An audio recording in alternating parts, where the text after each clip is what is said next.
Hello mafia, this is session number 3 of SEO mafia pro blogging course and आज के इस session में हम लोग सीखेंगे कि how to select a profitable niche for entire your blogging journey. देखो गाइस, मोस्ट ऑफ द 90% जो ब्लॉगर्स होते हैं वो लोग क्या करते हैं, सही नीश सिलेक्ट ना करने के रीजन से स्किप कर जाते हैं, ब्लॉगिंग को स्किप कर देते हैं, क्विट कर देते हैं। बिकॉज अगर वो एक बार गलत नीश पकड़ ले तो चाहे उसमें 6 महीना या फिर 1 साल 2 साल 3 साल ही क्यों ना काम कर ले, लेकिन फिर भी उनको सक्सेस नहीं मिलता, कोई रैंकिंग नहीं मिलता, कोई इनकम नहीं मिलता।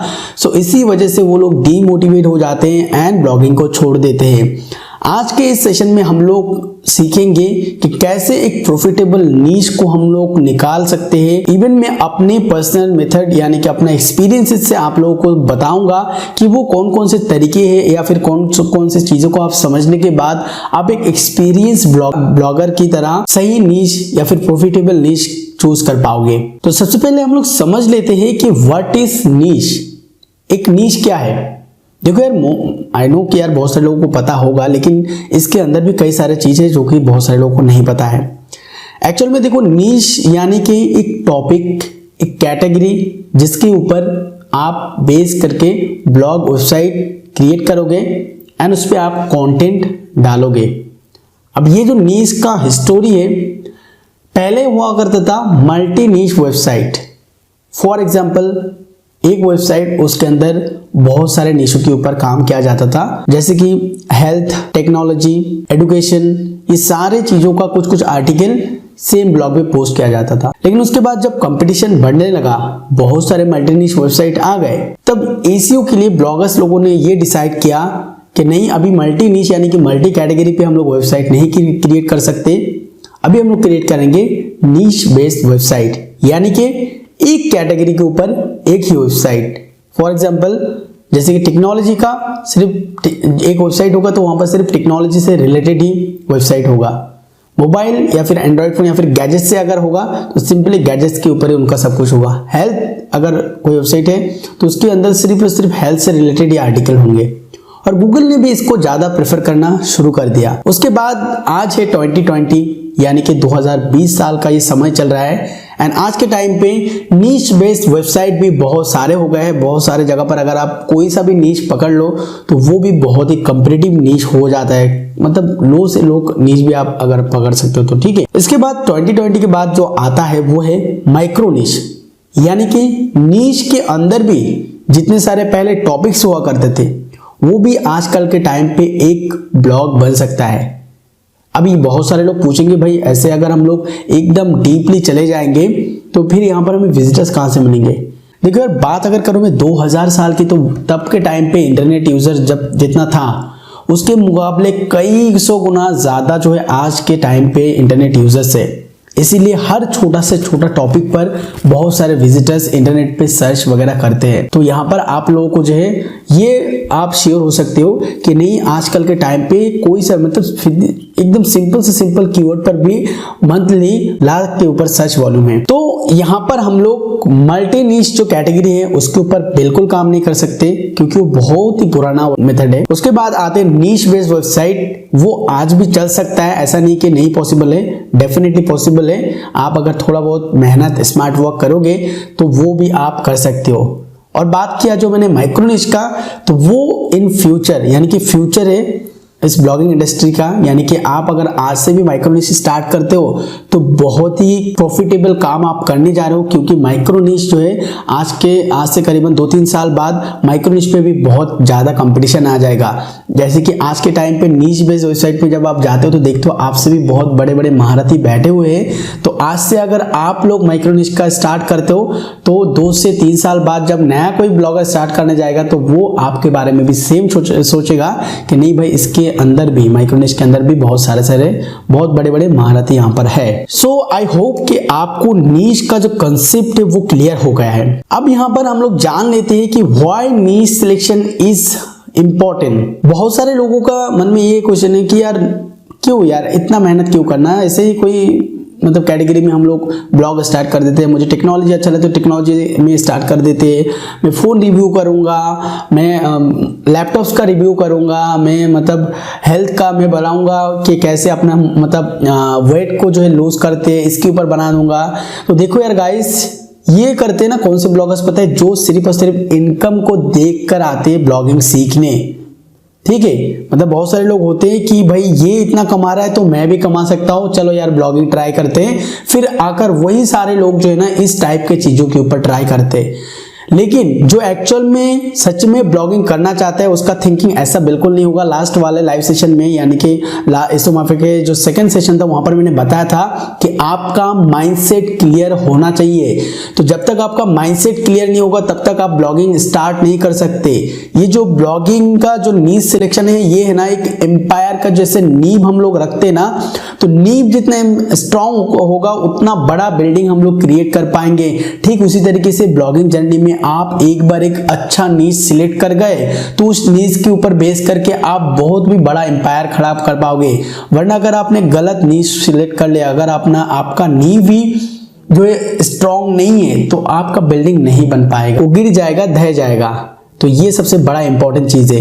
तो why niche selection is important. देखो यार, सही नीश सिलेक्ट करने पर आपको जो प्रॉफिट मिलेगा, पहले तो रैंकिंग आपको बहुत अच्छा मिलेगा, ऊपर से ब्रांडिंग वगैरह वो तो अलग से है ही है, अर्निंग भी आपको अच्छा मिलेगा बिकॉज नीश बहुत ही मैटर करता है। क्योंकि देखो यार, ये एसईओ माफिया को सीखने के बाद आप लोगों को जो नॉलेज मिलेगा उससे मैं इतना यकीन के साथ बता सकता हूँ कि कोई भी नीश अगर आप लोग चूज करोगे तो एटलास्ट इतना बता पाओ कि इस नीश के थ्रू मैं कैसे रैंकिंग करूं और कैसे मैं इससे अर्निंग निकाल सकता हूं। अब देखो यार, उसमें बहुत सारे नीश ऐसे होते हैं जिसमें मैं एफिलिएट कर सकता हूं, जिसमें मैं एडसेंस का कर सकता हूं, जिसमें ब्रांड प्रमोशन करता हूं, स्पॉन्सर वगैरह कर सकता हूं। तो ये सब कुछ आपको एसईओ माफिया एंड होते होते सब कुछ क्लियर हो जाएगा आपके माइंड के अंदर। ठीक है, तो niche selection is really important for ranking and making money. ये बात अपने अंदर घुसा लो आप। ठीक है, अब यहां पर first of all you have to understand that niche selection is not really hard. बिल्कुल नहीं है। बहुत सारे लोग यहाँ पर सोच रहे कि यार पता नहीं एक नीश को ढूंढने के लिए हमें कितना कुछ करना होगा, कितने सारे टूल्स का यूज करना होगा, कितने सारे मतलब मेहनत करना होगा, बहुत रिसर्च वगैरह करना होगा। देखो हाँ, सही बात है, रिसर्च तो आपको करना ही होगा, हर चीज के ऊपर रिसर्च करना होता है। लेकिन क्या नीश सिलेक्शन में वाकई बहुत ही हार्ड है? देखो यार, आप मुझसे पूछोगे तो मैं तो न ऐसे ही कह दूंगा। क्योंकि यार देखो, हर दिन एक बंदा जब वेबसाइट क्रिएट करता है एक नए टॉपिक के साथ, तो आपको क्या लगता है कि नीश सिलेक्शन में मेरा कितना टाइम जाता होगा? बिल्कुल बताओ, कभी कभी तो यार 1-2 मिनट के अंदर ही एक नीश निकल जाता है। अब ये कैसे पॉसिबल होता है गाइस? ये पॉसिबल होता है सिर्फ और सिर्फ एक्सपीरियंस के ऊपर, कि आप कितना एक्सपीरियंस्ड है इस चीज के ऊपर, इस ब्लॉगिंग इंडस्ट्री के ऊपर। ये डिपेंड करता है कि आप कितना जल्दी नीश सिलेक्ट कर पाओगे। आपके माइंड के अंदर जब तक 2-3 चीज नहीं आएगा, लाइक एक टॉपिक को देखा और उसका हिस्ट्री, जियोग्राफी, जो कुछ भी है वो सब कुछ मेरे माइंड के अंदर होना चाहिए कि मैं बता दे सकूं कि चलो यार एंड्रॉइड ऐप्स का अगर टॉपिक दे दिया तो इसके अंदर ये चीज है, ये चीज हो सकता है, दूसरे ब्लॉगर्स ये कर रहे हैं, दूसरे वेबसाइट ओनर्स ये कर रहे हैं, वो बंदा उससे एडसेंस अर्निंग करके ऐसे ऐसे ट्रिक कर रहे हैं। तो ये जब तक आप लोगों के अंदर नहीं होगा तब तक आप बता नहीं सकते। तो ये चीज भी आप लोगों को सीखना पड़ेगा। और ये चीज सीखने के लिए क्या क्या करना होगा?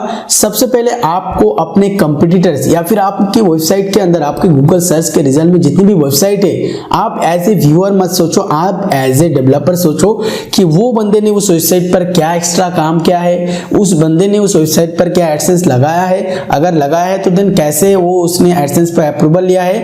एडसेंस की तरह थिंकिंग लाना होगा कि उसमें जो एड्स लगाए वो कहां पर एड्स प्लेसमेंट किया है, उसने जो वेबसाइट का स्पीड कैसे मेंटेन किया है, वेबसाइट में कौन सा थीम यूज किया है, कौन सा प्लगइन यूज किया है, कौन सा प्लेटफॉर्म यूज किया है, वर्डप्रेस या फिर ब्लॉगर या फिर कस्टम सीएमएस। बहुत सारे डिटेल्स एक वेबसाइट में होता है। गाइस, आप लोग जब भी कोई भी नए वेबसाइट पर जाते हो डेफिनेटली उसको रिसर्च किया करो, उस वेबसाइट के बारे में जो भी इंफॉर्मेशन निकाल सकते हो वो निकालने की कोशिश करो। डेफिनेटली एसईओ माफिया के कोर्स में आगे जाकर आप लोगों को सभी चीजें बताया जाएगा। फिलहाल के लिए मैं यही बता रहा हूं कि niche selection is not really hard, it's depend on your experience. ठीक है, now you need some strategic and working techniques to find a profitable niche which we are going to cover in this session. आप लोगों को कुछ कुछ techniques की जरूरत हो सकता है इस नीश फाइंडिंग की चीज में, जो कि हम लोग इस सेशन में प्रोवाइड करेंगे। नाउ फर्स्ट ऑफ ऑल मुझे आप लोगों को कुछ शो करना है, इसके थ्रू आप लोगों का माइंडसेट में चेक कर पाऊंगा कि आप लोगों के माइंड में अभी क्या चल रहा है। Let's start it. अभी आप लोग ये इमेज देखो, take a look at this image and let me know in the chats that What are you understanding from this image? यहाँ पर दो सर्कल है, एक है यहाँ पर पर्पल ब्लू, दूसरा यहाँ पर ग्रीन, जिसके एक साइड में लिखा है पैशन, एक साइड में लिखा है प्रॉफिट, बीच में स्टार यानी कि नीश। अब इस इमेज से आपका क्या थिंकिंग आता है ये आप लोग मुझे चैट्स में बताइए, लाइव चैट्स में, एंड वहां पर मैं आप लोगों को जो है आंसर करूंगा। ठीक है, जरूर से अभी जाइए एंड चैट्स में बताइए। अब गाइस आप लोगों ने बहुत सारे कुछ बताया, बहुत सारे लोगों ने बहुत सारे कुछ बताया। The image shows that passion plus profit is equal to good niche. ठीक है, यहां पर बताया जा रहा है कि पैशन प्लस जो प्रॉफिट का जो आंकड़ा है वो इज इक्वल टू गुड नीश है, हम मान सकते हैं। But is it really true? ये क्या सच में मतलब अच्छा है क्या? ये सही चीज है क्या? आजकल के टाइम पे आप जितने भी ब्लॉगर्स यूट्यूबर्स के साथ आप लोग पूछोगे तो मोस्ट ऑफ द लोग ये आंसर करेंगे कि आपका जो प्रोफेशन है उसके थ्रू आप करो, उसके थ्रू आप यूट्यूब स्टार्ट करो, उसके थ्रू आप ब्लॉग स्टार्ट करो। बट क्या ये रियली ट्रू है? आप लोग थोड़ा सोचिए। देखो मैं अपने हिसाब से बात करूं तो यहाँ पर it can be true only in few niches, like 1% niches. ये जो चीज है ना, पैशन प्लस प्रॉफिट, अगर आप लोग चाहते हो, यानी कि आप अपने पैशन के थ्रू जाते हो, आपको वेट लूजिंग के मामले में अच्छा नॉलेज, तो आप अगर उसके थ्रू जाते हो, अपना पैशन भी है वो, या फिर आप कोई ऐसा नीश लाइक जो आपको अच्छा लगता हो, लाइक आपको टेक्नोलॉजी अच्छी लगती है तो आप टेक्नोलॉजी की जो रिलेटेड जो वेबसाइट से या फिर ब्लॉग उसमें अंदर जाते हो, तो ये जो चीजें ना ये काम करता है सिर्फ और सिर्फ 1% नीशेस के अंदर, यानी कि 99% जितनी भी नीशेस है उसके अंदर आपका ये पैशन प्लस नीश काम नहीं करता। तो आप सोचिए यहाँ पर आप कितनी बड़ी गलती कर रहे हैं। और एक्चुअल में बात करूं तो ये जो चीज है ना, ये बिगिनर्स के लिए इन 2020 इट्स यूजलेस, टोटली यूजलेस चीज है कि हमारा पैशन ये है तो हम इसके अंदर ही जाएंगे, इसके अंदर ही हमारा वेबसाइट एंड ब्लॉग क्रिएट करेंगे। नाउ अभी आप लोग आई थिंक सोच रहे होंगे कि अभी हम लोग कैसे हम लोग नीश चूज करें, है ना? तो चलो यार अभी इस वीडियो को पूरा स्टार्ट करते, एक्चुअल में स्टार्ट करते हैं। आप लोगों को मैं बताता हूँ वो कौन कौन से चीजें जिसके थ्रू हम लोग जो वो नीश सिलेक्ट कर सकते हैं इन 2020। नीश सिलेक्ट करने से पहले आपको जो कुछ थिंग्स जो है आपको रिमेंबर रखना है, यानी कि आपको याद रखना है कि ये कुछ चीजें, कुछ स्ट्रेटेजिक जो रूल होते हैं वो आपके इस नीश सिलेक्शन में होना ही चाहिए। फर्स्ट जो रूल है यहाँ पर, choose a niche which have intent and people are actually looking for it. बहुत सारे लोग यार जो पुराने नीशे से लाइक टेक्नोलॉजी एंड जो सब मैं बार बार उदाहरण दे रहा हूँ, इन सब की चीजों के बारे में सोचते हैं, लेकिन जो नए क्योंकि यार देखो टेक्नोलॉजी एक ऐसा चीज है जहां पर ऑलवेज कुछ ना कुछ हर दिन नया आता ही रहता है। अब क्या आप लोग ऐसा कोई नीश सिलेक्ट करते हो जिसका इंटेंट बहुत अच्छा है, इंटेंट बहुत ज्यादा है and people actually looking for it, मतलब इंसान को इनकी जरूरत है एक्चुअली में, ऐसा कुछ नीश आप सिलेक्ट कर सकते हैं। फॉर एग्जांपल यहाँ पर टिकटॉक एक बहुत ही बड़ा चीज बन चुका है। यूट्यूब से रिलेटेड कितने सारे वेबसाइट से मतलब अंदाजा भी नहीं लगा सकते, ब्लॉगिंग से रिलेटेड कितने हजारों लाखों वेबसाइट पता नहीं लगा सकते। क्या टिकटॉक के ऊपर एक भी वेबसाइट है? नहीं है। क्यों नहीं है? क्योंकि लोगों को तो भाई वही टेक्नोलॉजी, वही हेल्थ, वही एजुकेशनल, वही मतलब ब्लॉगिंग रिलेटेड कंटेंट ही बनाना आता है, उनको लेटेस्ट चीजें कहाँ आता है। तो ये सारे चीज आपको ध्यान रखना है। नॉट ओनली टिकटॉक, यहाँ पर और भी कई सारे ऐसे टॉपिक्स, कई सारे ऐसे टेक्नोलॉजी, कई सारे ऐसे चीजें आते रहते हैं मार्केट में जिसके ऊपर आप वेबसाइट या फिर ब्लॉग बना सकते हो डेफिनेटली। ठीक है, सेकेंड जो चीज है, it should be low competitive. यार देखो जब आप ऐसे थिंकिंग लाओगे आपके अंदर, जो भी लेटेस्ट चीज है, मान लो कि कोई भी एक नया चीज आ रहा है तो उसके अंदर सबसे पहला ब्लॉग हमारा होगा, मेरा होगा, ऐसा अगर आप लोग में मान के चलते हो तो आपका थिंकिंग प्रोसेस वो और भी इंक्रीज होगा। और आप लोग जब वो नीश को सिलेक्ट करोगे ना, इजीली उसमें कंपटीशन भी बहुत कम होगा। लेकिन फिर भी अगर कंपटीशन थोड़ा बहुत ज्यादा होता है तो थोड़ा संभाल के चलोगे तो देन डेफिनेटली आप उस चीज पे सफल हो पाओगे। लास्ट जो यहाँ पर यानी कि थर्ड जो चीज है, choose a niche in which you are interesting. अब देखो यहाँ पर मैंने बताया पैशन के साथ नहीं, लेकिन ऐसा नहीं कि भाई जो चीज आपको आती ही नहीं, जो चीज आप इंटरेस्टेड ही नहीं हो, जो चीज लोगों के लिए इंटरेस्टिंग नहीं है, उस चीज में जाकर क्या फायदा भाई। आपको सिर्फ वही चीज सिलेक्ट करना है। लाइक देखो, आप बंदे हो कि ब्लॉगिंग रिलेटेड आपको अगर मैं दे दिया आर्टिफिशियल इंटेलिजेंस के ऊपर लिख लो, अपना वेबसाइट बना लो, ठीक है। तो देखो आर्टिफिशियल इंटेलिजेंस वो एक नेक्स्ट लेवल चीज है, उसको समझने के लिए बहुत पढ़ाई की जरूरत पड़ती है। इवन पढ़ाई ना भी हो तो भी हम लोग बेसिकली यूट्यूब वगैरह से सीख सकते हैं, लेकिन उसके लिए एक बहुत ही अच्छा मतलब पर्सन की जरूरत है जो इसके पास समझने की शक्ति हो। क्योंकि आर्टिफिशियल इंटेलिजेंस सुनने में बहुत ही आसान है, लेकिन उसके अंदर आप जब इन डेप्थ जाना चाहोगे तब आप नहीं जा पाओगे, क्योंकि आपके पास ज्यादा रिसोर्सेस नहीं होंगे। तो क्या आप कर पाओगे? डेफिनेटली नहीं। लेकिन हाँ, उसके बदले में अगर मैं कोई दूसरा पर्टिकुलर कोई भी वेबसाइट या फिर टॉपिक आपको बता दूं तो तुम डेफिनेटली कर पाओगे, क्योंकि वो नॉर्मल इंसान के लिए समझने भी आसान है, उसके ऊपर लिखना भी बहुत अच्छा लगता है, अच्छा इजी है, तो फिर उसके ऊपर आप कर पाओगे। तो ये चीज भी आपको ध्यान में रखना है। Let's understand this with the practical that how to find a good niche. For example यहाँ पर मैंने एग्जाम्पल यहाँ पर सेट किया है।